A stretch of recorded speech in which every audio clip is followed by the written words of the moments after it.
الم تری ان اللہ یولج اللیل فی النہار، کیا تم دیکھتے نہیں کہ اللہ تعالیٰ رات کو پرو لاتا ہے دن میں، ویولج النہار فی اللیل، اور دن کو پرو لاتا ہے رات میں۔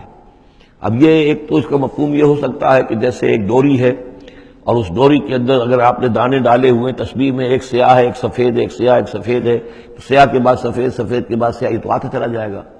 ایک یہ ہے کہ کبھی دن بڑھتا ہے اور رات گھٹتی ہے، گویا کہ دن جو ہے رات میں داخل ہو رہا ہے، کبھی رات بڑھنے لگتی ہے دن گھٹنے لگتا ہے، گویا کہ دن جو ہے وہ رات کو انکروچ کر رہا ہے، رات کے حصے کو گویا کہ اس نے قبضے میں کر لے لیا ہے۔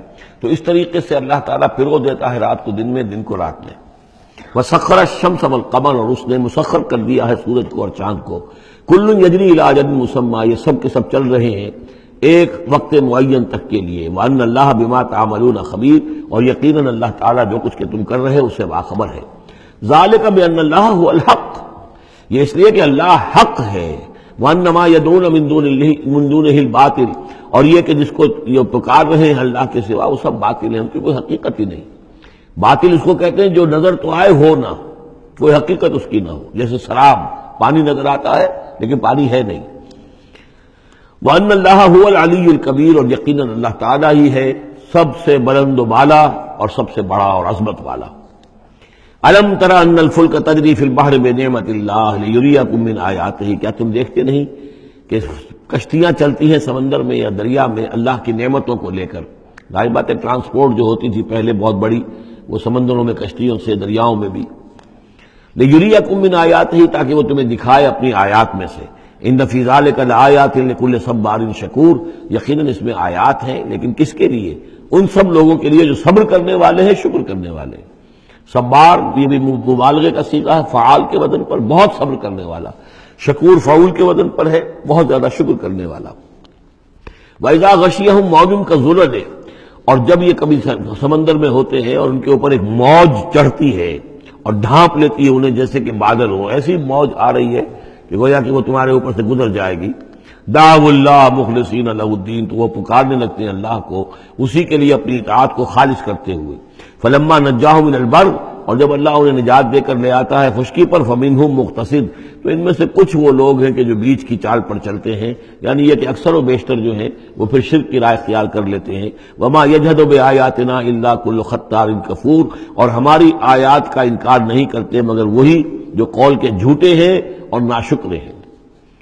یا ایھا الناس اتقوا ربکم واخشوا یوما، اے لوگو اپنے رب کا تقوی اختیار کرو اور ڈرو اس دن سے، لا یجزی والد عن ولدہ، جس دن کوئی والد اپنے بیٹے سے کسی شے کو دور نہیں کر سکے گا، بچا نہیں سکے گا کسی بھی چیز سے، ولا مولود هو جاز عن والدہ شیئا، اور نہ ہی بیٹا جو ہے وہ اپنے باپ سے کوئی شے دور کر سکے گا، کوئی کسی کے کام نہیں آئے گا، نہ باپ بیٹے کے نہ بیٹا باپ کے، تو باقی سارے رشتے جو ہیں وہ تو اس کے بعد ثانوی ہیں۔ ان وعد اللہ حق، یہاں وہ آیت بھی یاد آ گئی ہوگی آپ کو، یا بنی اسرائیل اذکروا نعمتی التی انعمت علیکم انی فضلتکم علی العالمین واتقوا یوما لا تجزی نفس عن نفس شیئا ولا یقبل منها شفاعۃ ولا یؤخذ منها عدل ولا هم ينصرون۔ یا ایھا الناس اتقوا ربکم واخشوا یوما لا یجزی والد عن ولدہ ولا مولود هو جاز عن والدہ شیئا ان وعد اللہ حق، اللہ کا وعدہ سچا ہے، شدنی ہے، اٹل ہے، ہو کر رہے گا، قیامت آ کر رہے گی، جزا و سزا ہو کر رہے گی۔ فلا تغرنکم الحیات الدنیا، تو دیکھو تمہیں نہ دھوکے میں ڈال دے یہ دنیا کی زندگی، تم اسی کے اوپر ریجھ جاؤ، اسی میں مگن ہو جاؤ، اسی میں گم ہو جاؤ، تو گویا کہ یہ تمہارے لیے پھر دھوکے کی ٹٹی بن گئی کہ اصل زندگی سے تمہیں جو ہے ذہناً جو ہے اس نے غافل کر دیا۔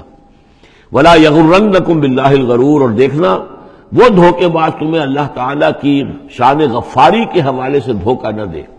یہ شیطان آ کر یہ بھی کہتا ہے کہ اللہ تو بڑا غفار ہے، تم نے کیا کیا، کچھ چھوٹے سے گناہ تھوڑے سے کیے، اللہ کی مغفرت تو بہت وسیع ہے، خامخواہ کاہے کو گھبراتے ہو، کاہے کو توبہ کرتے ہو۔ تو یہ جو ہے اللہ کی رحیمی، اللہ کی شان غفاری کا حوالے سے دھوکے میں دینا انسان کو۔ ولا یغرنکم باللہ الغرور ان اللہ عندہ علم الساعہ، اللہ ہی ہے کہ جس کے پاس ہے قیامت کا علم کہ قیامت کب آئے گی۔ ساعہ اور قیامہ، اس کے فرق کو ذہن میں رکھیے۔ گھڑی وہ معین گھڑی جبکہ زلزلہ ہوگا اور یہ اجرام سماویہ جو ہیں وہ ایک دوسرے سے ٹکرائیں گے اور پہاڑ جو ہے روئی کے گالوں، یہ ساعہ ہے جس میں کہ ہلاکت ہوگی دنیا کی آخری۔ اور پھر بعد سے بعد الموت کے بعد جو دن آنا ہے وہ قیامہ ہے. قیام کہتے ہیں کھڑے ہونے کو. اس دن کھڑے ہوں گے لوگ اور حاضر ہوں گے اپنے رب کے حضور میں. تو عام طور پر ہم قیامت کا لفظ جب بولتے ہیں تو ساعت کی جگہ پر بولتے ہیں. قرآن کی جو پرٹیکولر اپنی ٹرمینالوجی ہے اس میں یہ ساعہ ہے، وہ گھڑی کہ جس میں ہلچل ہوگی اور یہ جو بھی کچھ ہونا ہے جس کا کہ نقشہ کھینچا گیا، قاریہ بل قاریہ وما ادراک ما القاریہ، یہ ہے الساعہ. لیکن پھر جب بعد سے بعد الموت کے بعد جب کھڑے ہونا ہے قبروں سے نکل کر اللہ کے حضور میں، تو یہ ہوگا قیامہ، کھڑے ہونے کا دن. ان اللہ عندہ علم الساعہ، وہ ساعت کب آئے گی اس کا علم صرف اللہ کے پاس ہے. وینزل الغیث، وہی بارش برساتا ہے. ویعلم ما فی الارحام، وہ جانتا ہے جو کچھ کے رحموں میں ہے، ماں کے پیٹ میں کیا ہے وہ جانتا ہے. وما تدری نفس، اور کوئی جان نہیں جانتی ماذا تکسب غدا، کہ کل وہ کیا کمائی کرے گی.